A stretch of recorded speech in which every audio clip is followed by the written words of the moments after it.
Students, we have a question that relates to investment property, and it is related to another topic, that is ratios, because it is assessing the impact of keeping a property in a certain way, uh, the impact of it on ratios. Let's see.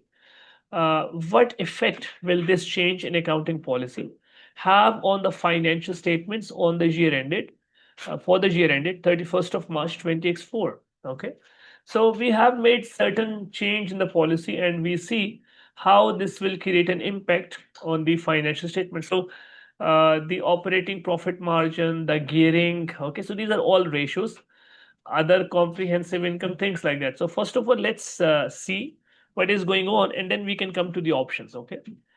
Okay, so what is the accounting change? Because the question has mentioned that there is a change in accounting policy. For several years, Jaswinder Co. has applied the cost model to investment properties. Now, here you need to understand that the investment property can be kept at a cost model or at fair value model. Okay, so they have kept their investment property at the cost model, where you have to use the same cost model as you use for IAS 16. So let me just write it here.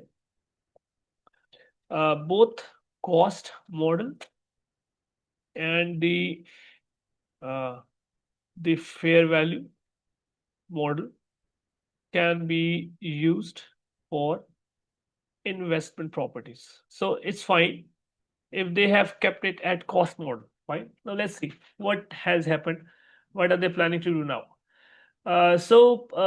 We need to know their year end, which is 31st of March, and they say from 1st of April 2023, that is the start of the year, they are changing their policy.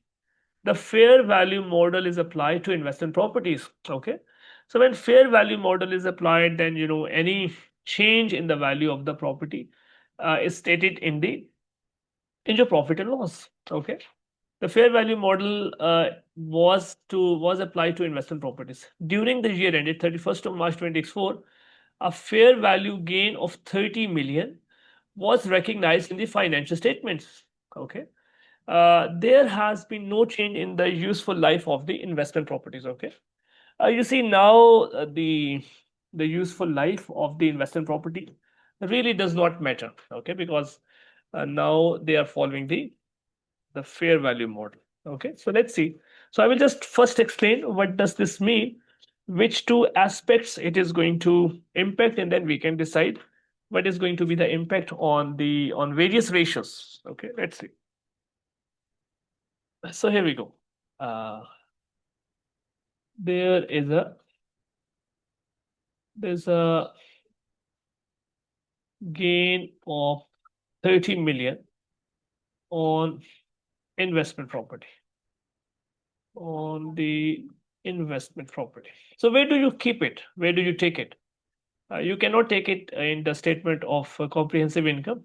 It is reported in P&L. Yes, I know it's in P&L, but where? Okay. Now you see you have various categories. According to IFRS 18, there are various categories. So let's look at that. It's a recent change, a new standard, which has replaced IAS 1. Okay. So for P&L, the IAS 18 has various categories. So what is the first category? The first category is the operating category. Okay. The second category is the investing category. Okay. The third category is the financing category. And the fourth category is your taxation, okay, the income taxes. So I hope these are the categories. So where do we find this gain? So the gain on investment. The gain on investment properties come under the investing activities, okay? So we know that this gain will be taken here.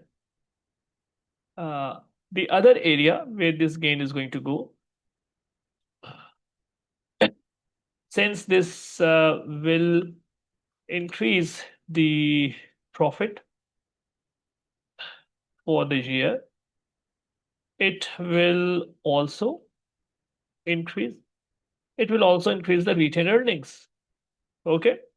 So that's the other impact. Okay. One of the impact is in the profit, and the other impact that it is going to increase. So the retained earnings is part of equity. Okay.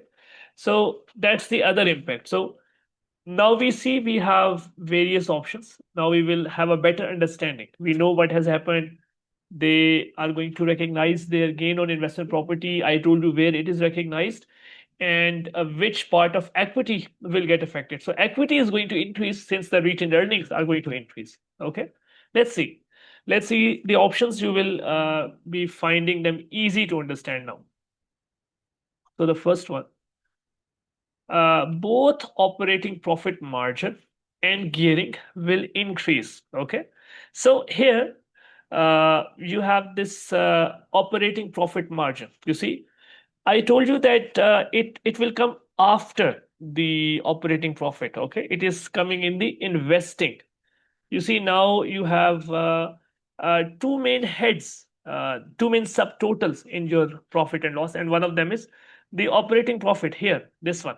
So it is the gain on investment is coming in the investing head. So that is not going to be affected, the operating profit. So that is not going to improve. The gearing will increase. Here they say the gearing will increase, which is wrong. The gearing is going to decrease because the equity is increasing. I would just like to share the formula for gearing here. That is the gearing ratio is equal to the non-current liabilities divide by your the non-current liabilities plus your equity. Okay. So you see, and you could also multiply that to 100. So that is going to give you your gearing.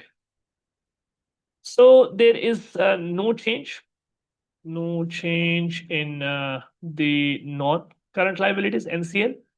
However, the equity has increased. Equity has increased, bringing the gearing down or decreasing the gearing. Okay. So this clearly means that gearing is going to come down because, in the formula, the denominator is going up. Okay. So that will result in low gearing. Okay. Or a decrease in gearing. I hope this is clear that one of the head of the profit is this operating profit and the investing activities come afterwards. Okay. So first option is not correct. I hope this is clear now. Excellent. Moving on to the next one. Now, since you understand this, so the later options will also become easier. Very good. We won't have to do a lot of work for the later options. Other comprehensive income is out of question, okay? Because whatever increase we have in the investment properties is kept in profit and loss, not in other comprehensive income. So the other comprehensive income is not in question, and the gearing will decrease. So you people have, yes, so this is, I would just write no impact on the OCI, which is the other comprehensive income. Okay, the OCI only includes the